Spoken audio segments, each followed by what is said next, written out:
अस्सलाम वालेकुम।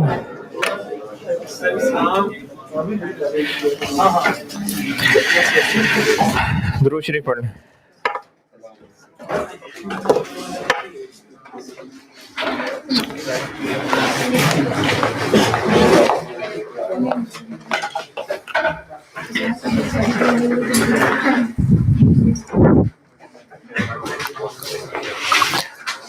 रिक्वायरमेंट ए,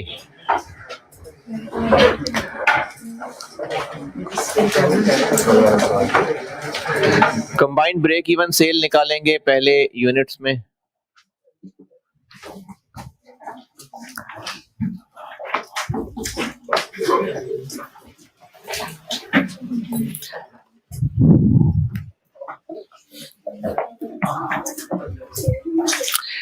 क्या फार्मूला था इसका? Total fixed cost divided by weighted average contribution per unit. Total fix cost कितनी? 420,000। Weighted average contribution per unit कितना निकालना पड़ेगा?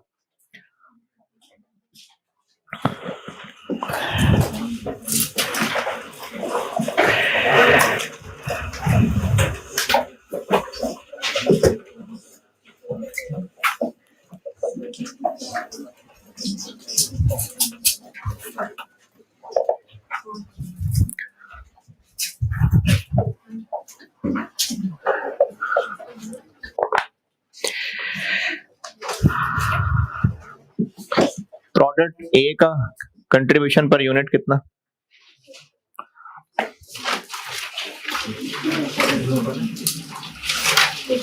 प्रोडक्ट ए का कंट्रीब्यूशन पर यूनिट कितना?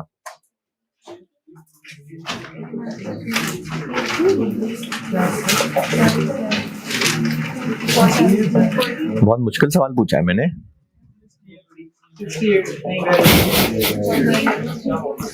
प्रोडक्ट ए का कंट्रीब्यूशन पर यूनिट कितना है? 12 रुपए।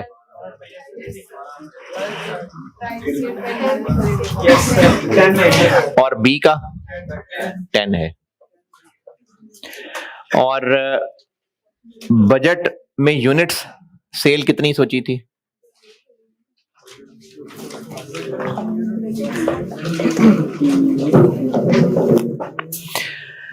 पार्ट ए की रिक्वायरमेंट क्या है? पार्ट ए की रिक्वायरमेंट, सॉरी, पार्ट ए में रिक्वायर्ड क्या है? Product wise break even sale amount में भी, यूनिट्स में भी, अज्यूमिंग कि जो बजट में यूनिट सोल्ड की रेशो थी वो रहेगी। तो बजट में क्या यूनिट सेल थी? 30,000 और 90,000। ये वहां पे हैं जहां सेल्स दी हुई है रुपीस, और उन रुपीस के साथ ब्रैकेट में मैंने सेल प्राइस बताई है, तो यूनिट्स नहीं पता लग सकता। 24 लाख को 80 से डिवाइड कर लें और 3.6 मिलियन को 40 से डिवाइड कर लें।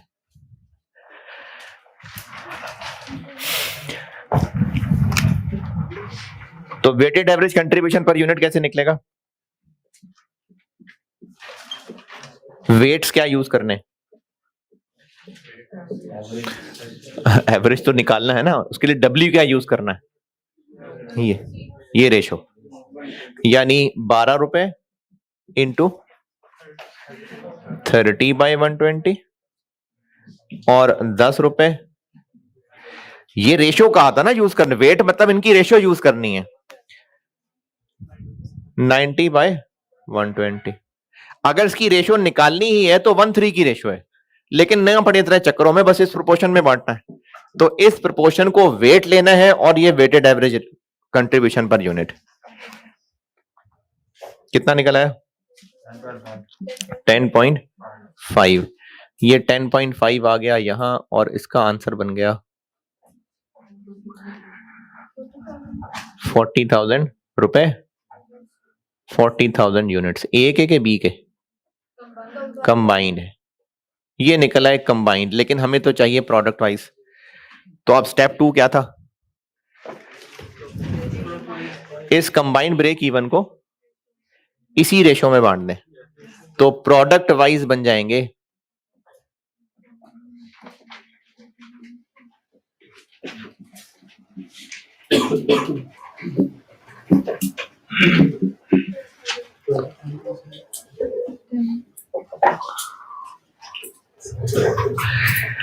प्रोडक्ट वाइज 40,000 यूनिट्स को ए और बी में बांट दें। 40,000 में से ए कितना और बी कितना?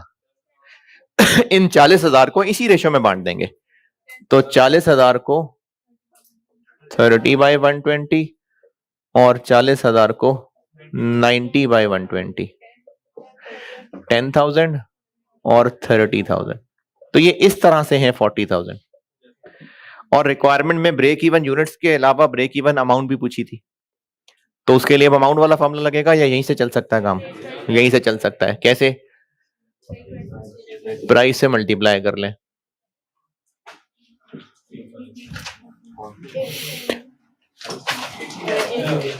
8 लाख, 12 लाख, ये है रिक्वायरमेंट है।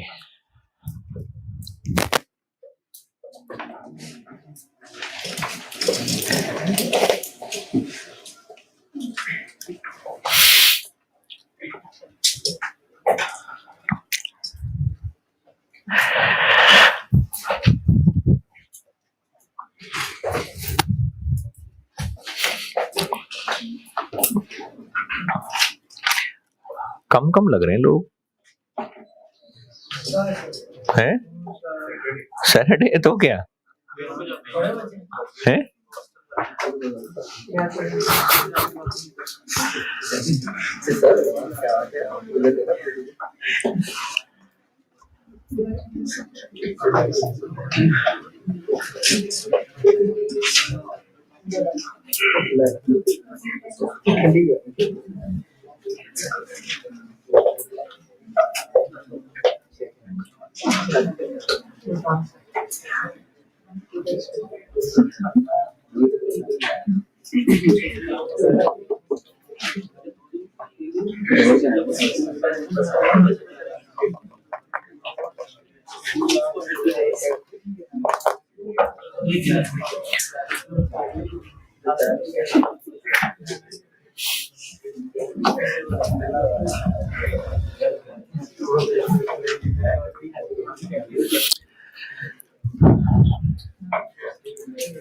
Weighted average contribution per unit निकालने के लिए वेट्स क्या यूज करने हैं? रेशो। किन की रेशो?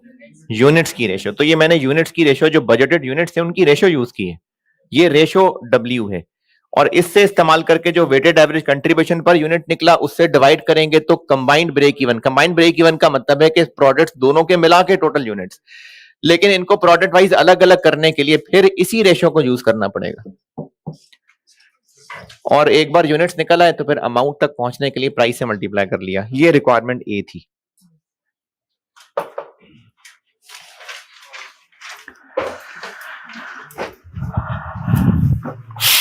इसकी कैलकुलेशन में देखिए, कोई अगर फिगर नहीं समझ आ रही कि कैसे कैलकुलेट की और तो पूछें।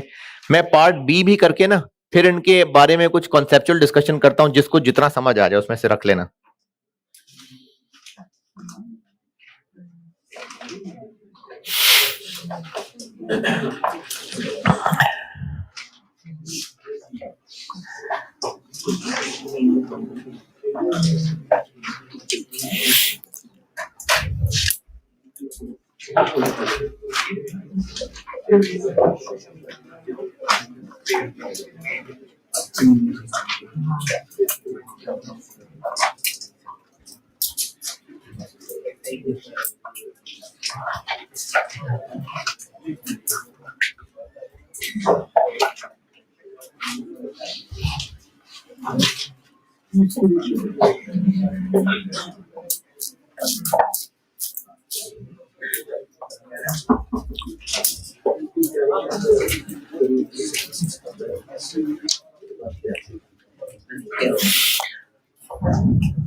अच्छा ये दिखाना कॉस्ट की बुक।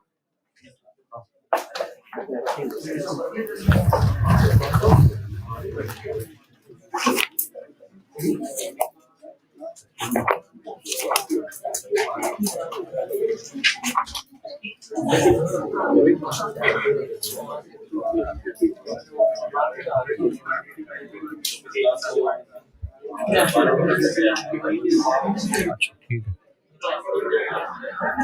ठीक है ठीक है।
ये नोटेड। पार्ट बी,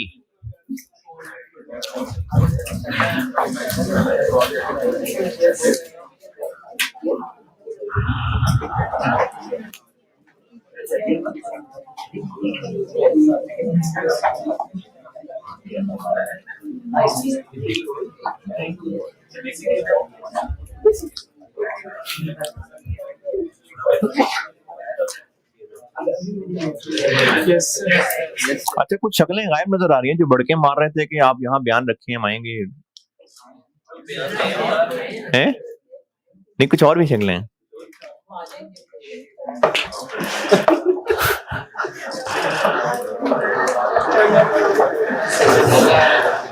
जो कल भी वहां जीटी कैंपस भी गए थे तो वही थीम वही बेसिक वही है, इसलिए मेनली वही बातें ही हैं। तो है मर्जी है आपकी, मेरे तो 4 दफा सुन लें तो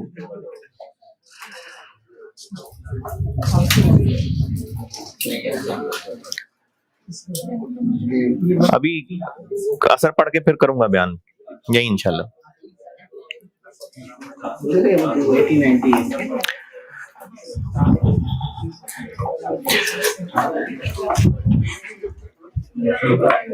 फार्मूला क्या था इसका?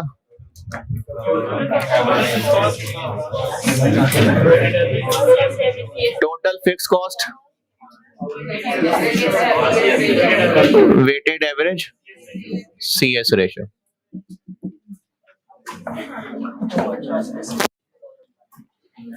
$420,000 डिवाइडेड बाय पता नहीं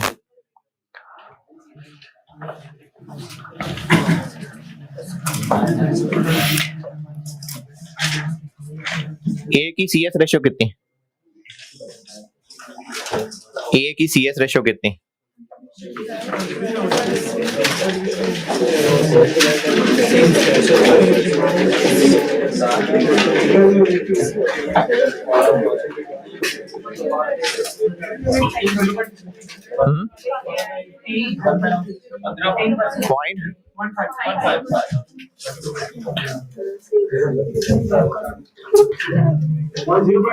CS रेशियो कैसे निकालते हैं? Contribution divide by sale, total या पर यूनिट, जो मर्जी कर लें, लेकिन ऊपर कंट्रीब्यूशन पर यूनिट तो नीचे सेल प्राइस पर यूनिट, ऊपर टोटल कंट्रीब्यूशन तो फिर नीचे टोटल सेल्स। तो 12 रुपए डिवाइडेड बाय 80 और 10 रुपए डिवाइडेड बाय 40.25। रेशियो कौन सी यूज करने को कहा है? रेवेन्यू वाली। तो रेवेन्यू बजट में क्या रखा था?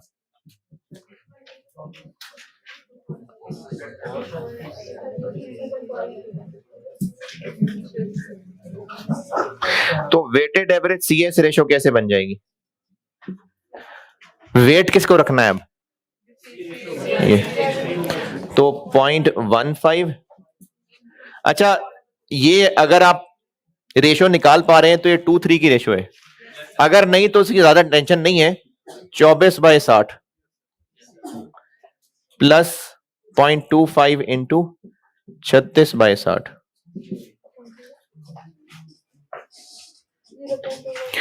0.2। ये आ गई वेटेड एवरेज CS रेशो।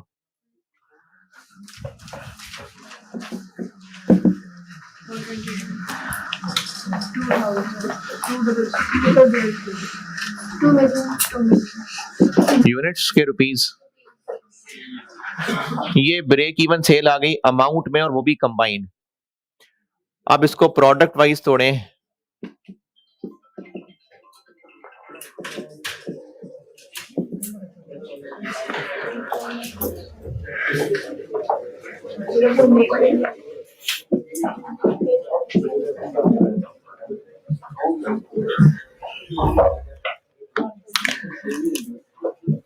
ए का कितना? 2 मिलियन को किस रेशो में? यही 24/60। कितना आ गया? 8 लाख। और बी के लिए 2 मिलियन 36/60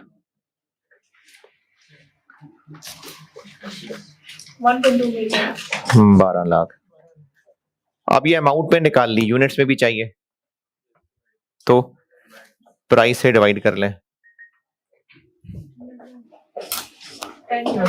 10,000 30,000।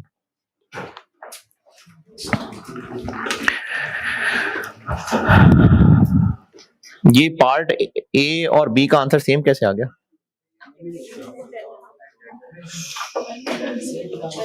हाँ जी, क्योंकि डाटा सेम है।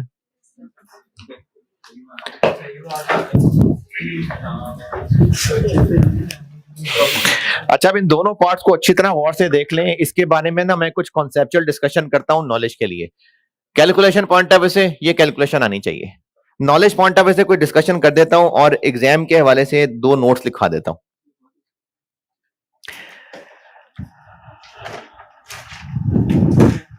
जी जी, लिखें लिखें।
हाँ जी, नोटेड सारा?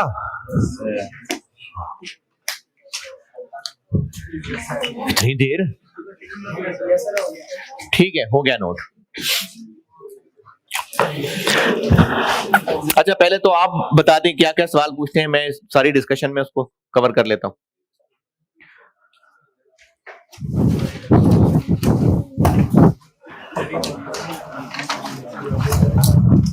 अगर आप कुछ कह रहे हैं तो आपकी कोई आवाज नहीं आ रही, अभी भी नहीं आई। सांस रोक के बोलो, कोई आवाज नहीं आई।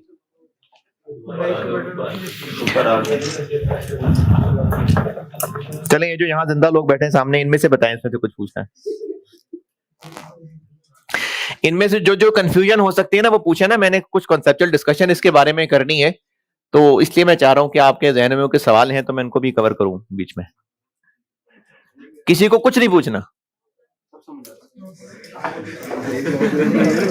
मतलब किसी को कोई इस पे कोई एतराज नहीं, कोई कंफ्यूजन नहीं कि क्या हो रहा है, क्यों हो रहा है।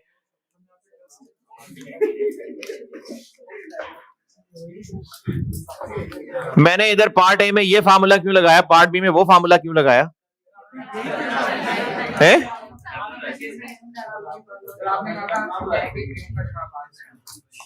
हाँ, तो इसलिए तो पूछ रहा हूं ना कि क्या क्या इसमें क्यों चाहिए, क्या क्या समझ आई?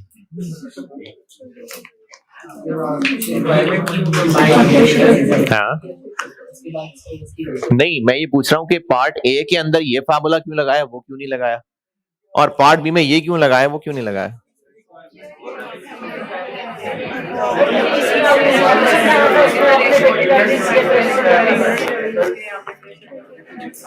नहीं, मैंने सवाल में रिक्वायरमेंट में कहीं ये लिखा है कि कौन सा वाला फार्मूला लगाना, नहीं लिखा।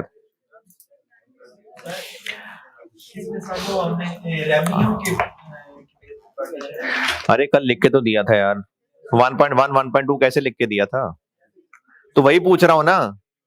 1.1 क्या लिखा था कि अगर जो रेशो है वो यूनिट्स के हिसाब से कही हुई है तो फिर ये फार्मूला है, और अगर तो ये फार्मूला, ये तो कल लिखा था। लेकिन सवाल ये है कि क्यों, ऐसा क्यों है, देता हूं जवाब। और कोई अगर किसी बात की कंफ्यूजन पूछनी है कोई तो पूछे, मैं फिर इकट्ठे ही जवाब देता हूं। आप हाथ उठाया था आपने, वैसे ही हाथ उठा लेते। हाँ हाँ, कि इसमें ये फार्मूला क्यों, उसमें वो फार्मूला क्यों? आंसर क्यों सेम आ रहा है? क्योंकि वही बिजनेस है ना, उसी बिजनेस ने वही बजट को टारगेट रखा हुआ है कि जी हमने बजट वाली रेशो नहीं खराब होने देनी, वही फॉलो करनी है, वही फिक्स कॉस्ट है, वही डाटा है, तो इसलिए आंसर तो सेम ही निकलेगा। मैंने तो आपको सेम डाटा सिर्फ इसलिए यूज करके दिया है कि फर्क बता सकें कि किसमें कौन सी फिगर यूज करनी है, किसमें कौन सी फिगर यूज करनी है, इसलिए सेम डाटा रखा। चलो ठीक है, खुद ही बताता हूं। सवाल आपको सॉल्व करना आना चाहिए, नॉलेज के लिए बता रहा हूं जो बात बता रहा हूं, और उम्मीद है कि फायरिंग ऊपर ऊपर से होगी, हो सकता है, लेकिन बता रहा हूं मैं। बल्कि उससे पहले आप 2 एग्जाम नोट्स लिख लें, फिर बता देता हूं। 2 एग्जाम नोट्स लिख लें हैं?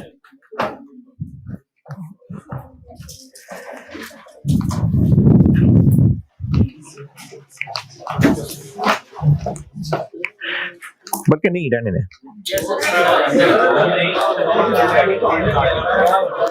लिखें लिखें लिखें। पहला नोट ये है, खुद ही अपने साथ में लिख लें कि अगर क्वेश्चन में ना तो जो फिक्स कॉस्ट है वो प्रोडक्ट वाइज अगर बांट के दे भी दी हैं तो वो नजर का धोखा है। आपने उन सब फिक्स कॉस्ट को कंबाइंड करके ही सवाल चलाना है। दोबारा बता रहा हूं, दोबारा सुन लें बात। कुछ साइंसदान बच्चे ये समझ सकते हैं कि अगर एक से ज्यादा प्रोडक्ट्स हैं और उन प्रोडक्ट्स की टोटल फिक्स कॉस्ट अलग अलग कर ही दी है ए और बी की, तो फिर कंबाइंड ब्रेक इवन की क्या जरूरत है? दोनों का अपना अपना फार्मूला लगा लें। दोनों का, किन दोनों का अपना अपना फार्मूला, और अपने अपने फार्मूले से क्या मुराद है? जो उनकी अलग अलग फिक्स कॉस्ट बांट दी है, तो उस फिक्स कॉस्ट को लें, उनकी अपनी अपनी कंट्रीब्यूशन पर यूनिट लें और ब्रेक इवन निकाल दें। तो ये धोखा है, इस पे नहीं जाना। आपने उनकी फिक्स कॉस्ट को कंबाइंड करके कंबाइंड वाला फार्मूला ही लगाना। अगर क्वेश्चन में, अच्छा ये सारी बातें मल्टीपल प्रोडक्ट्स की हो रही हैं, मैं मल्टीपल प्रोडक्ट्स पढ़ा रहा हूं, सीवी पे पढ़ रहे हैं हम।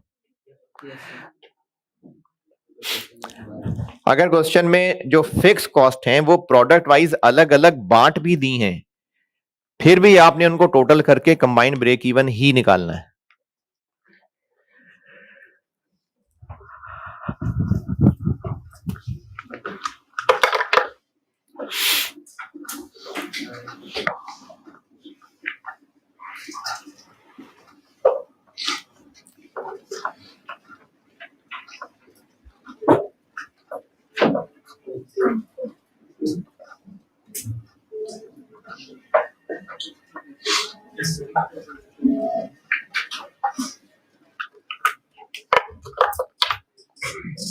लिख लिया?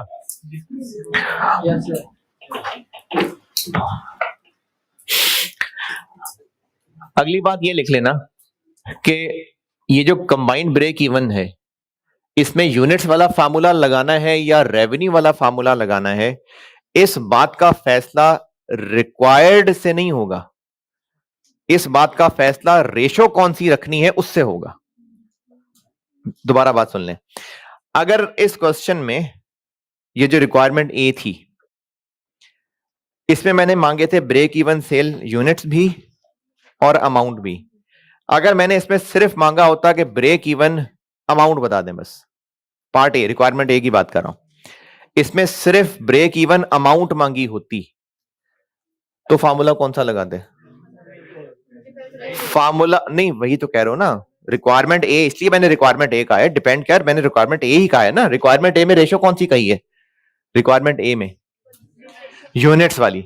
तो मैं कह रहा हूं कि अगर रिक्वायरमेंट ए में ब्रेक इवन सेल यूनिट्स और रुपीस दोनों मांगने की बजाय सिर्फ अमाउंट मांगी होती, फिर भी फार्मूला हम यूनिट्स वाला ही लगाते। ये मुराद है मेरी कि requirement break even sale amount है या यूनिट्स है, ये देख के नहीं फैसला होना कौन सा फार्मूला लगना है। रेशो किसकी है उसके हिसाब से फार्मूला डिसाइड होना है। अगर रेशो यूनिट्स वाली मैनेजमेंट ने रखने को कहा है तो ये फार्मूला लगना है। अगर रेशो अमाउंट की मैनेजमेंट ने रखने को कहा है तो ये फार्मूला लगना है, चाहे रिक्वायरमेंट यूनिट्स है चाहे अमाउंट है।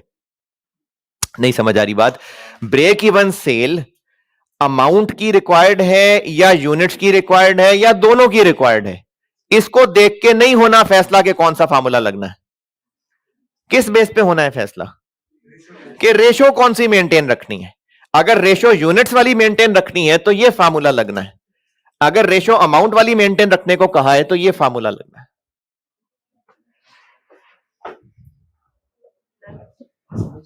नहीं समझ आ रहा? रिक्वायरमेंट ए में कैसे पता चल रहा है? हाँ, ये कहा होगा ना, है?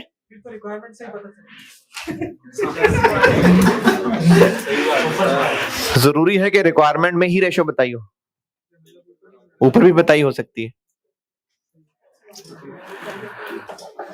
दोबारा कोशिश करता हूं समझाने की। सवाल की requirement break even sale amount में है या ब्रेक इवन सेल यूनिट्स में है या दोनों में है, इसके हिसाब से नहीं होगा फैसला कौन सा फार्मूला लगना है। रेशो कौन सी यूज करनी है उसके हिसाब से फैसला होगा। ठीक है? तो लिखना भी है ना अपने अल्फाज में। अगर रेशो यूनिट सोल्ड की लेनी है, नहीं क्या क्या, हाँ हाँ, तो फार्मूला ये वाला लगना है, चाहे रिक्वायर्ड में आपसे ब्रेक इवन सेल अमाउंट में ही क्यों ना पूछी हो। एक बार यूनिट्स निकल आएंगे, उसके बाद प्राइस से मल्टीप्लाई करके अमाउंट भी निकल ही आएगी। तो इसलिए रेशो कौन सी यूज करनी है उसके हिसाब से फैसला होगा कि फार्मूला कौन सा लगना है। हाँ हाँ, मतलब उसमें नंबर तो नहीं दिया होगा मैनेजमेंट का कि आप फोन करके पूछ लें। क्वेश्चन में बताया होगा ना, क्वेश्चन में बताया होगा रेशो कौन सी इस्तेमाल करनी है।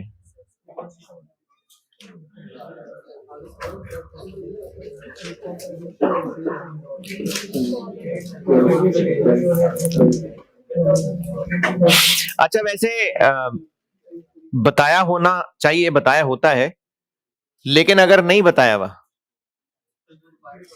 है तो बाय डिफॉल्ट यूनिट्स, बिल्कुल सही है, बाय डिफॉल्ट यूनिट्स।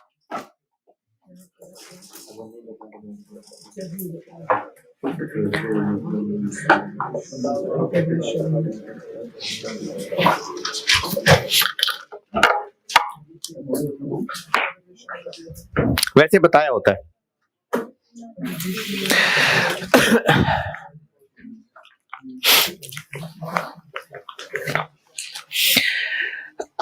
अच्छा, अब मैं आपको वैसे ही नॉलेज के लिए इसका रीजन बताने लगा हूं कि नीचे वेटेड एवरेज क्यों है और ये इतना क्यों इंपॉर्टेंट है कि रेशो कौन सी यूज करनी है उसकी बेस पे फैसला होगा। ये बस नॉलेज के लिए बता रहा हूं, समझ आ गया तो ठीक है, ऊपर से गया तो जाने देना। पहले यूनिट्स वाली बात बताता हूं। यूनिट्स के हिसाब से जो बजटेड सेल थी, रेशो कितनी थी? है 30-90 भी कह लें, या अगर समझ आती है तो 1:3, 1:3। और इधर 24-36 भी ठीक है, लेकिन अगर ये बात समझ आ जाए तो 2:3 रेशो है। और अगर 2:3 की जगह आप ये कहना चाहें कि 40-60, 40%, 60%, ये भी ठीक है।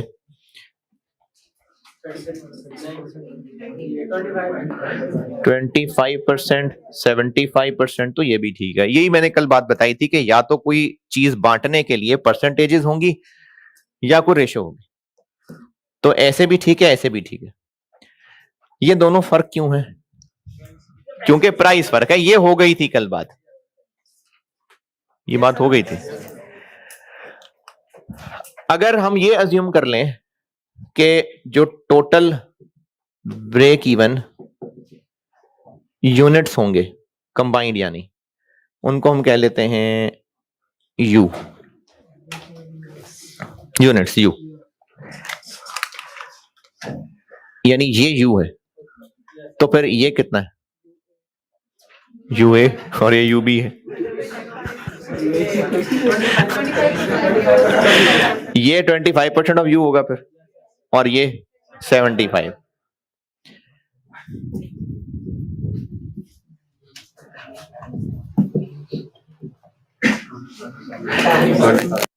है उल्टा बोल दिया मैंने? अच्छा अच्छा अच्छा, ये कौन लिख गया यार? इसका आंसर क्या होगा? 10 होगा इसका आंसर। नंबर नहीं पूछ रहा, वैसे पूछ रहा हूं, ये क्या चीज आ गई? ए के ब्रेक इवन यूनिट्स, बी के ब्रेक इवन यूनिट्स,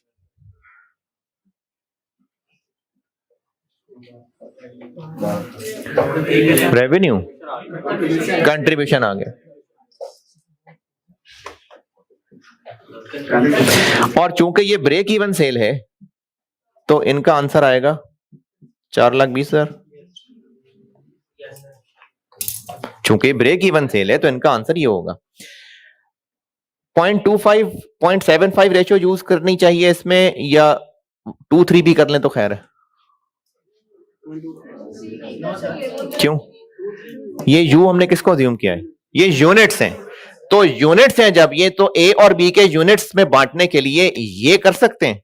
नहीं, ये ही कर सकते हैं, बस यही करनी है, क्योंकि हम यूनिट्स को बांटने की बात कर रहे थे। अब इसमें से यू कॉमन ले लें तो अंदर क्या रह जाएगा? 12 इंटू 0.25 प्लस 10 इंटू 0.75। और जो 0.25 और 0.75 को देख के परेशान हो गए, मैं इसको 30/120 कह देता हूं और इसको 90/120 कह देता हूं, ठीक है, ताकि वही जो मैंने पहले किया था वही दिखा दूं।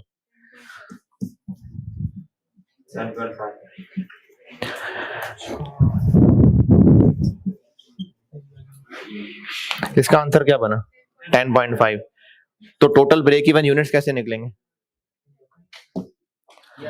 और ये जो अंदर 10.5 निकला, इसको हम क्या कहते हैं, दोनों की contribution total, total fix cost divided by weighted average contribution per unit. और इसको वेटेड एवरेज करने के लिए वेट किसका यूज किया, यूनिट्स की रेशो के, यूनिट्स की रेशो। इसका मतलब अब यहां से उल्टा चलते हैं, इसका मतलब है कि अगर यूनिट्स की रेशो यूज करनी है तो इसका मतलब लाजमी हमें यूनिट वाला फार्मूला लगाना पड़ेगा। तो इसलिए अगर रेशो यूनिट्स की यूज करनी है तो फार्मूला ये वाला ही लगेगा। इसीलिए डिनोमिनेटर में weighted average contribution per unit है, जो कि ये है।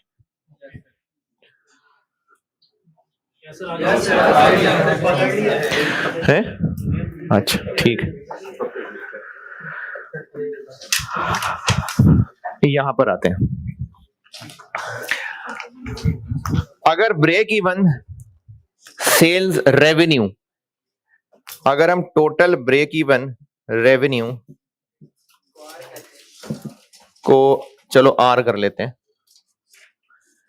तो इसमें से ए और बी कितना कितना किस रेशो में बांटे, ये 24-36 वाली रेशो में, या उसमें बांट सकते हैं, नहीं 24-36 वाली रेशो में। तो ए की सेल्स हो जाएंगी आर का 24-60 और बी की सेल हो जाएंगी आर का 36-60। ये क्या चीज बनेगी, ए की ब्रेक इवन सेल की अमाउंट। कंट्रीब्यूशन निकालना है तो क्या करें, multiply by contribution per unit. Sales से कंट्रीब्यूशन निकालना है फिक्स कॉस्ट, टोटल सेल्स की अमाउंट से टोटल कंट्रीब्यूशन की अमाउंट निकालनी है, टोटल वेरिएबल कॉस्ट नहीं पता। टोटल सेल्स अमाउंट से अगर टोटल कंट्रीब्यूशन अमाउंट निकालनी है तो सीएस रेशो से मल्टीप्लाई के कंट्रीब्यूशन पर यूनिट से मल्टीप्लाई। तो इसकी सीएस रेशो कितनी है, 0.15, इसकी 0.25। और चूंकि ये ब्रेक इवन सेल रेवेन्यू है तो ये बराबर आ जाएगा 4,20,000 के। तो अगर इसमें से आर कॉमन ले लें तो अंदर रह गया 0.15 24/60 प्लस 0.25 36/60 पॉइंट, तो वो 0.21 इधर जाके डिवाइड हो जाएगा। और इसको क्या बोल रहे हैं, ये क्या चीज है, वेटेड एवरेज सीएस रेशो, ये वेटेड एवरेज सीएस रेशो। तो अगर आपको रेवेन्यू की रेशो यूज करने का कहा है तो इसका मतलब है यही फार्मूला लगना। तो इसलिए अगर रेशो रेवेन्यू वाली यूज होनी है, बेशक सवाल की रिक्वायरमेंट ब्रेक इवन यूनिट्स हैं, फिर भी फार्मूला यही वाला ही लगेगा। तो ये थी बस बात इसकी कॉन्सेप्चुअल जो मैं कह रहा था। पास्ट पेपर का करते हैं सवाल, कर लें, नोट फुट करना है कोई तो कर लें, और पास्ट पेपर का सवाल खोल लें। Spring 2015, spring 2015 question number 1 KP के डेरीज, और पैक की बुक में ये होगा पता नहीं, जी शॉर्ट टर्म डिसीजन मेकिंग के अंदर ही है। स्प्रिंग 2015 क्वेश्चन नंबर 1 केपी के डेरीज।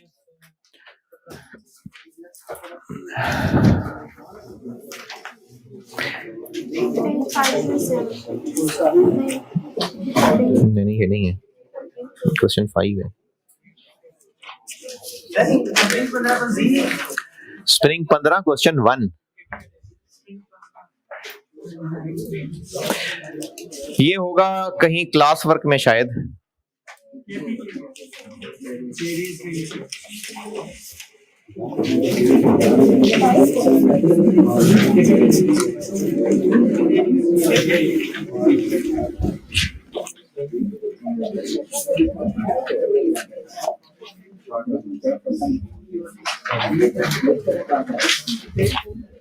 है जी, पेज 438। हाँ जी, पैक की बुक में पेज 438 क्लास वर्क 14। पैक की बुक में पेज 438 क्लास वर्क 14 केपी के डेरीज। अच्छा, एक सवाल होमवर्क है, उसका सॉल्यूशन पैक की बुक में मैंने अपने वाला फॉर्मेट छपा लिया हुआ है, और जिनके पास पैक की बुक नहीं है तो मैंने ग्रुप में शेयर करा दिया है। पहुंचा सॉल्यूशन कोई आज? ऑटम 2009 क्वेश्चन नंबर 3, और ये होमवर्क बता रहा हूं, और ये है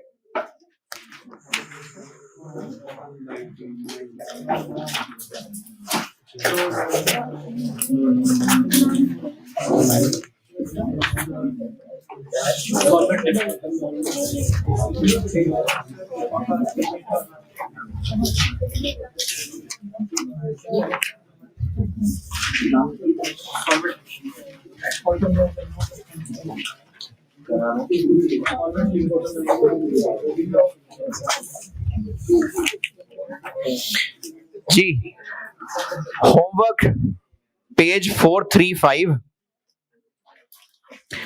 क्वेश्चन नंबर क्लास वर्क 10 है जी। सॉल्वेंट लिमिटेड, ये सवाल था, ऑटम 2009 अटेम्प्ट है इसकी, और क्वेश्चन नंबर 3 था ये होमवर्क है। इसका सॉल्यूशन अपने फॉर्मेट पे किताब में तो मैंने छपवा दिया है, बाकी जिनके पास पैक की बुक नहीं है उनके लिए मैंने ग्रुप में शेयर करा दिया और ऑनलाइन वालों के एलएमएस पे रख दिया। ठीक है, अभी पढ़ लें आप केपी के डेरीज,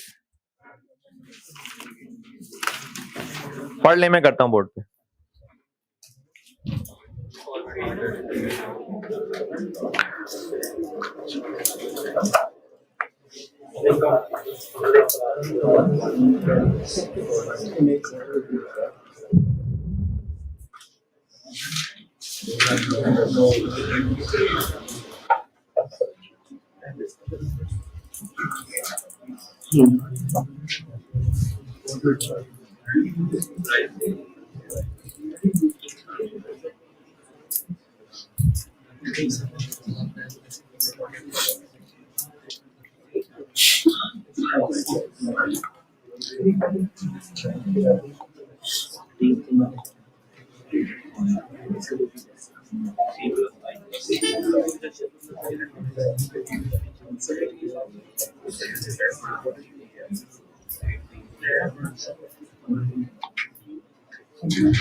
हाँ जी, पढ़ लेंगे तो मैं कर दूंगा बोर्ड पे, नहीं पढ़ेंगे तो भी कर दूंगा।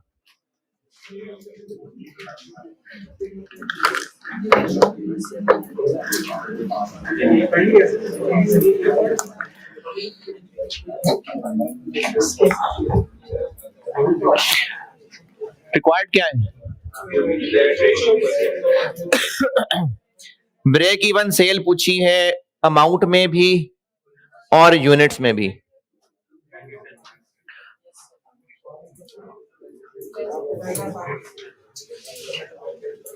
और रेशियो कौन सी मेंटेन रखनी है? यूनिट्स वाली, यानी ये यूनिट्स वाला ब्रेक इवन फार्मूला लगाना है। कैसे पता मल्टीपल प्रोडक्ट्स का सवाल?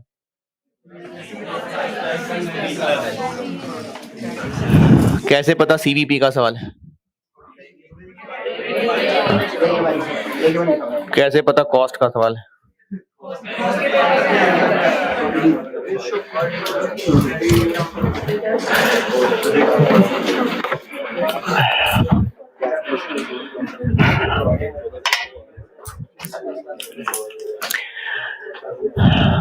1 स्प्रिंग 15 सवाल की रिक्वायरमेंट है प्रोडक्ट वाइज, लेकिन हमें पहले कंबाइंड ब्रेक इवन निकालना पड़ेगा। अच्छा, वो जो भी मैंने पहला नोट लिखवाया था कि अगर प्रोडक्ट वाइज अलग अलग भी बता दी है टोटल कॉस्ट, फिर भी कंबाइन करना है। इसकी वजह यह है कि वो जबरदस्ती बांटी होगी, वरना बिजनेस की कुछ ना कुछ तो कंबाइन कॉस्ट लाजमी होती ही होगी, तो जबरदस्ती बांट के नहीं फैसला होगा, इसलिए हमेशा कंबाइंड ब्रेक इवन ही निकलेगा पहले। कंबाइंड ब्रेक इवन कौन सा निकालने लगे हम? यूनिट्स वाला, क्योंकि रेशियो यूनिट्स वाली है। तो total fix cost divided by weighted average contribution per unit. Total fix cost नहीं पता, कंट्रीब्यूशन पर यूनिट नहीं पता, तो पता चला लेते हैं।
टोटल फिक्स कॉस्ट दी हुई है, पर यूनिट दी हुई है, तो पर यूनिट को टोटल कैसे बनाएं? यूनिट से मल्टीप्लाई कर लेते हैं। फिक्स कॉस्ट दो जगह दी हुई है, एफओएच भी है और सेलिंग भी है, और फिगर हो जानी है बड़ी, तो बेशक 1000 कर लें, मिलियन कर लें। फिक्स्ड एफओएच में से निकालते हैं पहले, है ऐड कर लें, वही तो कर रहे हैं। ऐड किसको करना है? अरे नहीं नहीं नहीं, ओहो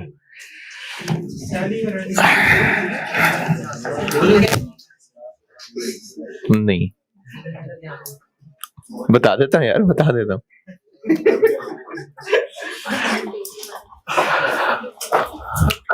प्रोडक्ट कौन कौन से हैं? सी प्लस, आई प्लस और वी प्लस। सी प्लस की पर यूनिट फिक्स कॉस्ट कितनी?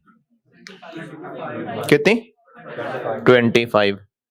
आई प्लस की 22, वी प्लस की 20। इन तीनों को ऐड करके तो 67 को मल्टीप्लाई कर दें यूनिट से, क्योंकि मैंने कहा था कंबाइन कर दें। टोटल को कंबाइन करने का कहा था, ये तो पर यूनिट की हुई है, इसको पहले टोटल तो बना लें। ये कैसे टोटल बनाए? जिससे डिवाइड करके निकली हुई है उससे मल्टीप्लाई कर देते हैं। तो किससे डिवाइड किया होगा? यूनिट्स कौन से? प्रोडक्शन वाले, प्रोडक्शन वाले, क्यों प्रोडक्शन वाले? क्योंकि प्रोडक्शन कॉस्ट है, तो प्रोडक्शन वाले से डिवाइड किया होगा, तो इनटू 540 इनटू 275 इनटू 185, और मिलियन में ही बता दें बेशक। 13.5 6.05 3.7। इनको हाँ हम कंबाइन कर लेंगे टोटल को।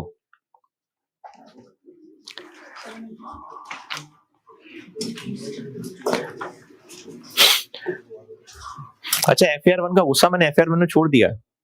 ये कॉस्ट की क्लास है। ये कॉस्ट की क्लास है, आप बेफिक्र होकर पूछें जो पूछना है।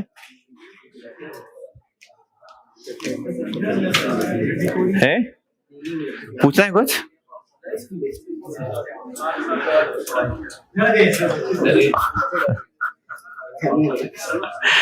अरे पूछें यार, पूछें, खुल के पूछें जो पूछना।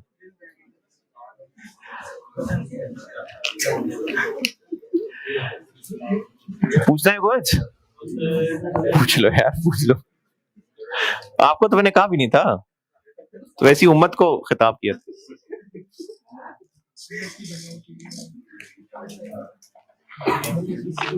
क्या किया? ये मल्टीप्लाई किया। क्यों किया है, किस लिए किया है? ये हम लोग टोटल फिक्स कॉस्ट निकाल रहे हैं, सवाल में उसने पर यूनिट दी हुई थी, तो उसको पर यूनिट के लिए यूनिट से मल्टीप्लाई करना पड़ेगा, लेकिन यूनिट प्रोडक्शन वाले के सेल वाले? प्रोडक्शन वाले। और भी कोई फिक्स कॉस्ट है? सेलिंग है, फिक्स्ड सेलिंग कॉस्ट है। अच्छा, ये पर यूनिट सबकी सेम है, तो अलग अलग मल्टीप्लाई करके बाद में प्लस कर लें, या सारे यूनिट्स को एक बार इकट्ठे करके फिर ही 5 से मल्टीप्लाई कर लें? बार बार मल्टीप्लाई करने की बजाय पहले ही कर लेते हैं प्लस। इसके यूनिट्स कितने? C प्लस के 425, 540 नहीं। सेलिंग खर्चे हैं तो पर यूनिट बनाने के लिए सेल से ही डिवाइड किया होगा, तो 425,000। I प्लस के 255, V प्लस के 170, कितने बने?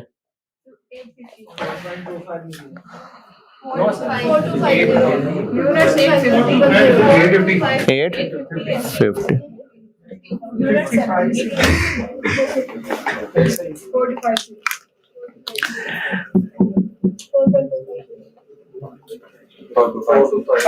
हर एक को 5 से मल्टीप्लाई करना था क्योंकि सेम था, तो मैंने यूनिट्स टोटल करके 5 से मल्टीप्लाई कर दी। टोटल फिक्स कॉस्ट हो गई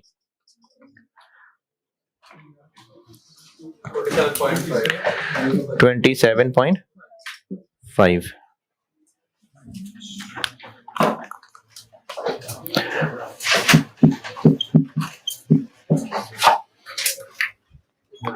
अरे पूछें यार, कितने पूछना है?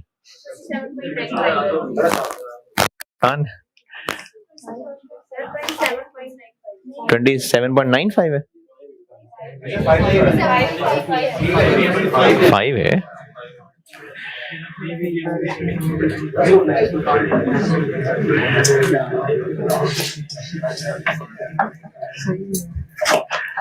Total fix cost. अब चाहिए weighted average contribution per unit. तो weighted average contribution per unit के लिए पहले फिर सेल प्राइस, तो सेल प्राइस तो है ही नहीं, सेल प्राइस नहीं है। फिर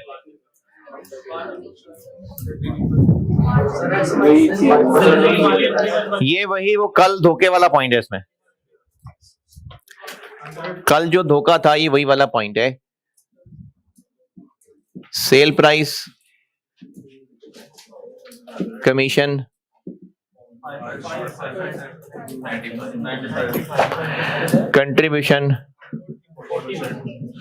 कंट्रीब्यूशन, इसका 40% है, 38। ये इसका 40% है। अगर ये सेल प्राइस का देखें तो 38%। अच्छा, जिनको नहीं समझ आ रही कि 38% कैसे है तो निकाल लें, दिस डिवाइड बाय दिस कर लें। 38%। अच्छा, अगर ये 38% है तो दरमियान में खाली जगह पुर करें। 57। ये वही कल वाले सवाल का पॉइंट, परसों वाले।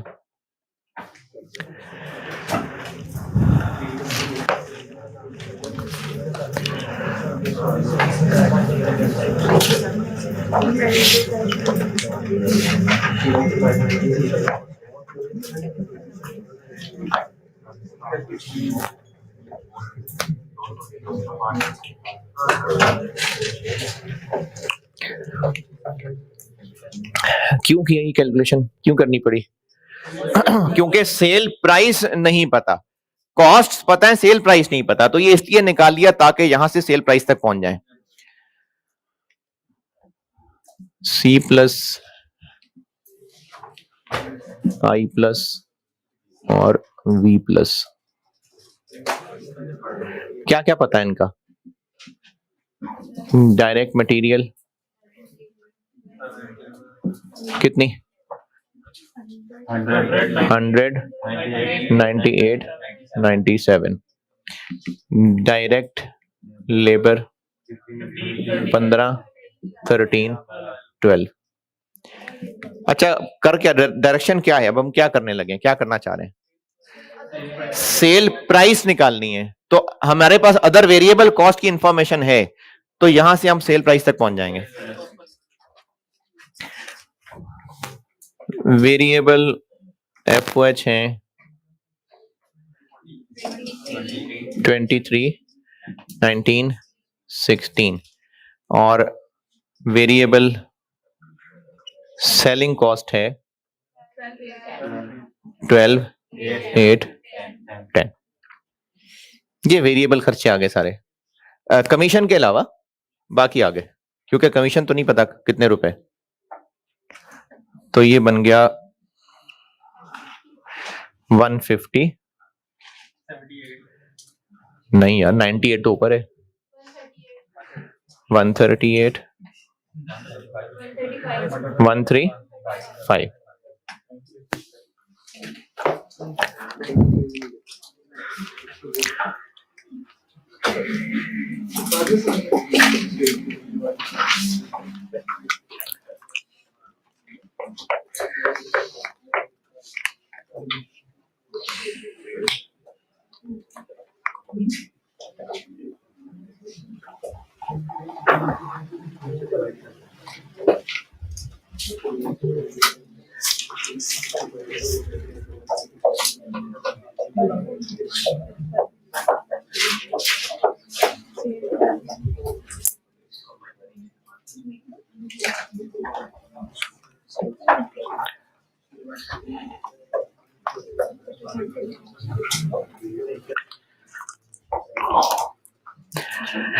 सेल प्राइस निकालने के लिए इनको किससे डिवाइड कर दें?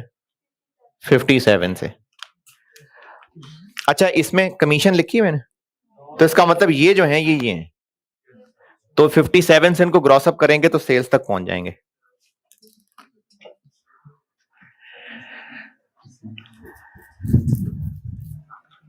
ये हमने अदर वेरिएबल कॉस्ट निकाली है और इसको 57% से ग्रॉस कर लें तो सेल्स बन जाएंगी 263.16,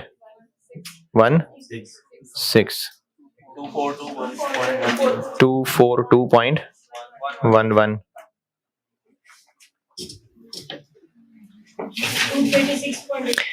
236.84। चले, सेल प्राइस तो आ गई, लेकिन चाहिए तो कंट्रीब्यूशन पर यूनिट। तो इसमें से अगर आप ये माइनस करेंगे तो ये आपकी जज्बाती भूल होगी, कमीशन भी माइनस करनी है और अगर ना माइनस करना चाहें तो आप सिंपली ये करें कि सेल प्राइस का 38% ले लें, नहीं डायरेक्ट 38% ले लें। अगर माइनस करना है तो बिल्कुल कर लें, इसमें से ये भी माइनस करें और 5% कमीशन भी माइनस करें, या फिर डायरेक्टली 38% ले लें। तो ये बन जाएगा 100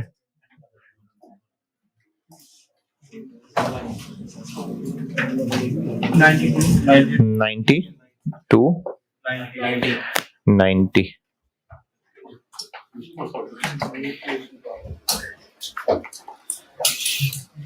पूछे पूछे यार, कोई गुस्सा नहीं करूंगा, पूछे हैं।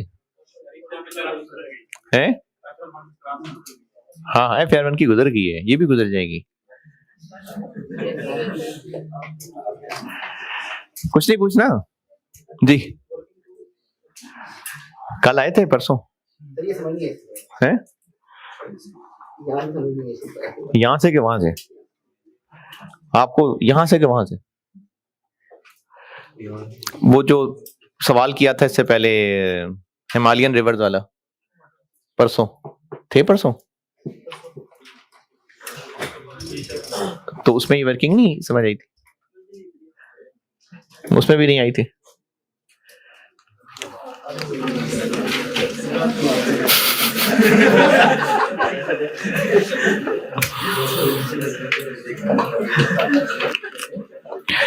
ये और भी नहीं किसी को समझ आया क्या किया?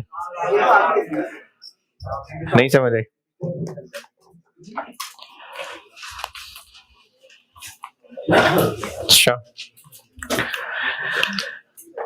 अच्छा चले, ये क्या किया ये पूछ रहे हैं, इससे ऊपर क्या किया? सेल प्राइस निकाली टोटल हमने, हाँ उसके बाद आगे तो फिर ये पूछ रहे हैं ना आप? सर ये सेल प्राइस कैसे निकाली? आप कह रहे हैं सेल प्राइस निकाली, उससे आगे क्या किया? सेल प्राइस कैसे निकाली?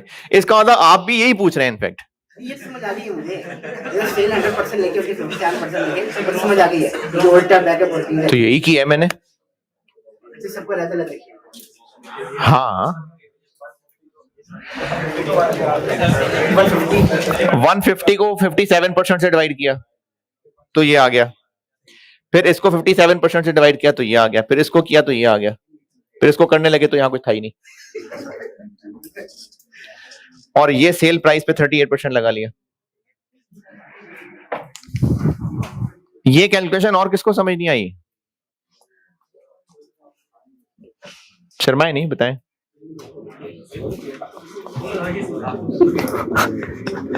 एक, दो, 3, 4, 5, 6।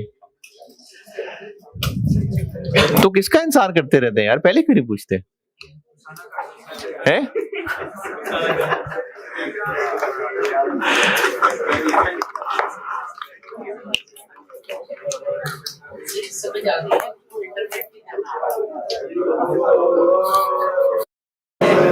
अच्छा जो समझ आई वो बताओ, मैं इंटरप्रेट कर लूंगा मैं,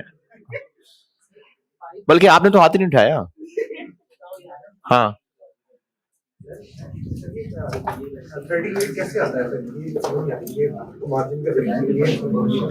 अच्छा चले, मैं ये ना सवाल पूरा कर लूं तो बाद में फिर जिसने जाना हो चला जाए, मैं आपको ये पॉइंट रिपीट कर दूंगा। अब आगे क्या करें? कंट्रीब्यूशन पर यूनिट तीनों की निकल आई, अब इनकी weighted average contribution per unit निकालनी है। तो weighted average contribution per unit के लिए W क्या यूज करना है? कौन से यूनिट्स? ये वाले, ये वाले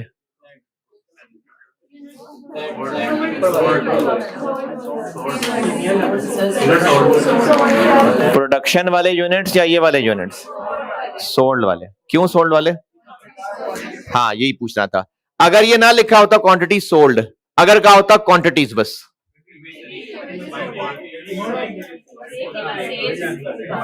हम ब्रेक इवन सेल्स निकाल रहे हैं तो सेल वाले यूनिट्स की रेशियो लेनी है, प्रोडक्शन वाले का क्या ताल्लुक ब्रेक इवन सेल से, तो इसलिए इनकी रेशियो लेनी है। तो इन रेशियो को रख लेते हैं W, तो 100 रुपए का W हो गया 425/850, 92 का W 255 बाय 850 और 90 का W 170 बाय 850।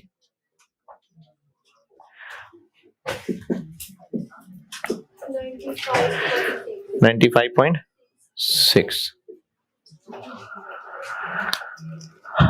ये इसकी तलाश शुरू की थी, ये यहां पर आ जाएगा 95.6 और ब्रेक इवन सेल यूनिट्स में निकल आएगी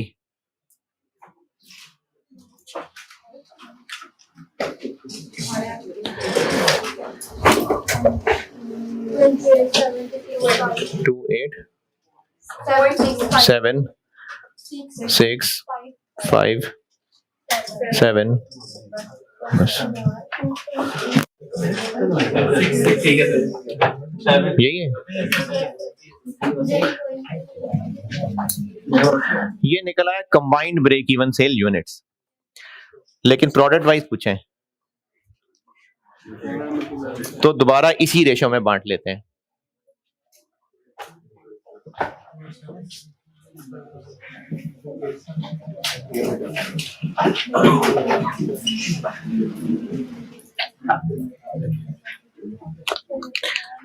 इनको इसी रेशो में बांट देंगे।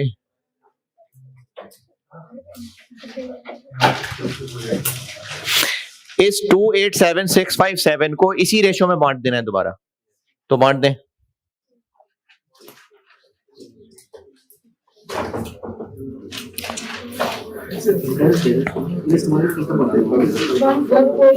वन फोर 3829 इधर 297 इधर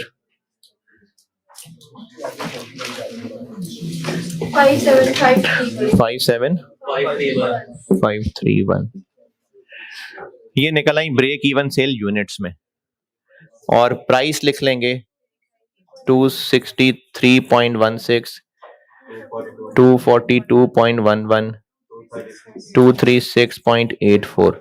तो मल्टीप्लाई करके ये रेवेन्यू वाला ब्रेक इवन आ जाएगा। मिलियन में बता दें।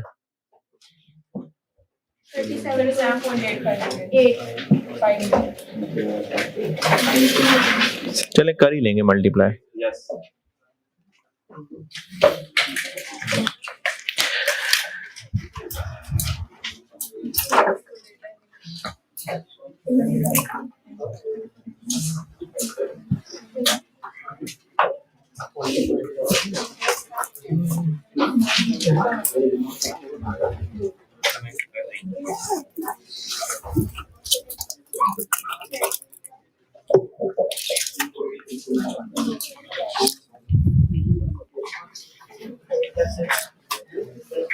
कितने नंबर?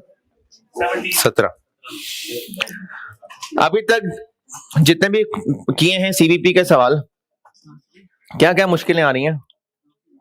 देखें, सवाल की रिक्वायरमेंट तो बिल्कुल क्लियर होती है।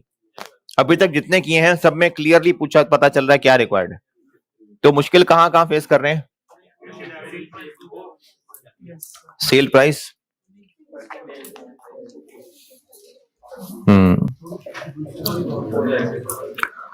होमवर्क वाला सवाल करके आइएगा।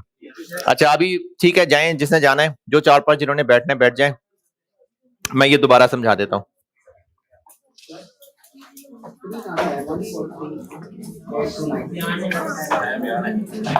$86 कहां से आया? 86 कहां से आया?